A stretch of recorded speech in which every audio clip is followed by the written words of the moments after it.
উড়িষ্যার জগন্নাথ মন্দির হিন্দু ধর্মের অন্যতম পবিত্র তীর্থস্থান হিসেবে বিবেচিত হয়। এখানে ভগবান বিষ্ণুর এক রূপ জগন্নাথ দেবের পূজা করা হয় তার বড় ভাই বলভদ্র এবং বোন সুভদ্রার সাথে।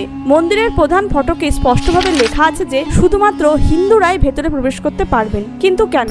ইতিহাসে দেখা যায় যে এই মন্দির বহুবার আক্রমণের শিকার হয়েছে এবং লুট করা হয়েছে। মনে করা হয় মন্দিরে বিপুল পরিমাণ ধন সম্পদ ছিল, যা লুটের অন্যতম কারণ। এইসব আক্রমণের ফলে ভগবান জগন্নাথ, বলভদ্র ও দেবী সুভদ্রার মূর্তিগুলোকে বহুবার বিভিন্ন স্থানে সরিয়ে নিয়ে যাওয়া হয়েছিল। এই প্রথা বহু শতাব্দী ধরে চলে আসছে, যদিও এর পেছনে নির্দিষ্ট কোনো ঐতিহাসিক ব্যাখ্যা পাওয়া যায় না। তবে কিছু ইতিহাসবিদ মনে করেন যে মুসলিম শাসকদের একাধিক আক্রমণের কারণে অহিন্দুদের মন্দিরে প্রবেশ নিষিদ্ধ করা হয়েছিল। এই ব্যাপারে আরেকটি ধারণাও হলো যে মন্দির নির্মাণের সময় থেকেই নাকি এই নিয়ম প্রচলিত ছিল।